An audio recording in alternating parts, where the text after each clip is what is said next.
سانحہ کربلا میں شہید ہونے والی پہلی خاتون جناب وہاب بن عبداللہ کی والدہ۔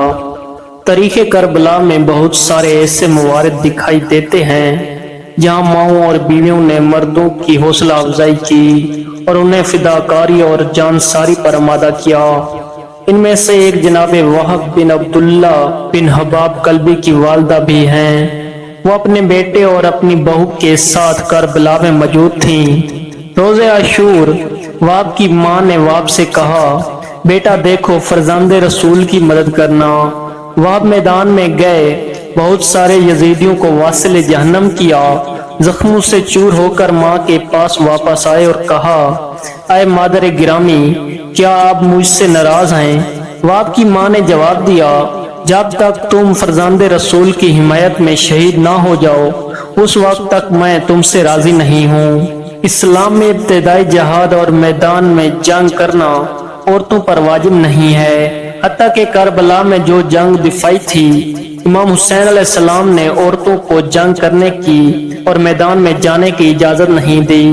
روز عاشور صرف دو عورتیں ایسی تھیں جو اپنے جذبہ ایمانی پر قابو نہ کر سکیں اور میدان میں داخل ہو گئیں اور امام ان کو واپس لے کر آئے۔ نقل ہوا ہے کہ جب وہاب دوبارہ میدان میں لڑنے کے لیے گئے تو ان کی بیوی نے خیمہ کا پردہ الٹا اور میدان کی طرف بھاگ گئی اور اپنے شوہر کے ہمراہ جنگ کرنا شروع کر دیا اور اپنے شوہر کو یہ کہتی تھیں، میرے ماں باپ تم پر قربان ہوں، حرم رسول اللہ کی حفاظت میں جنگ کرتے رہو۔ جب جناب وہاب نے انہیں واپس لوٹانا چاہا تو ان کا لباس پکڑ لیا اور کہا، میں واپس نہیں جاؤں گی جب تک کہ تمہارے ساتھ شہید نہ ہو جاؤں۔ امام حسین علیہ السلام نے اس منظر کو دیکھ کر تشریف لائے اور جناب وہاب کی زوجہ سے کہا، تم اجر عظیم کی سزاوار ہو، خدا تم پر رحمتیں نازل کرے، خیمہ میں واپس چلی جاؤ۔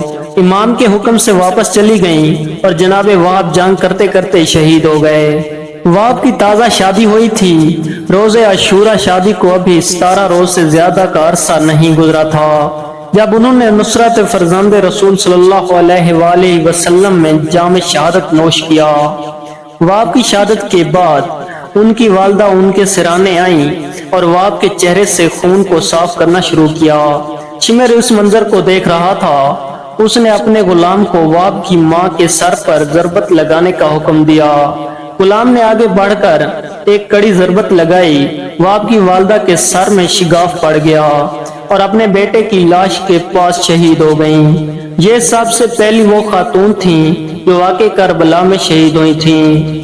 واضح رہے جناب وہاب، ان کی والدہ اور ان کی زوجہ پہلے عیسائی مذہب کی پیروکار تھیں۔ جب امام حسین علیہ السلام عراق کی جانب آ رہے تھے تو راستے میں جناب وہاب، ان کی والدہ اور ان کی زوجہ کی ملاقات امام حسین علیہ السلام سے ہوئی۔ ان تینوں افراد نے امام حسین علیہ السلام کی شخصیت سے متاثر ہو کر اسلام قبول کیا اور حسینی قافلے میں شامل ہو گئے۔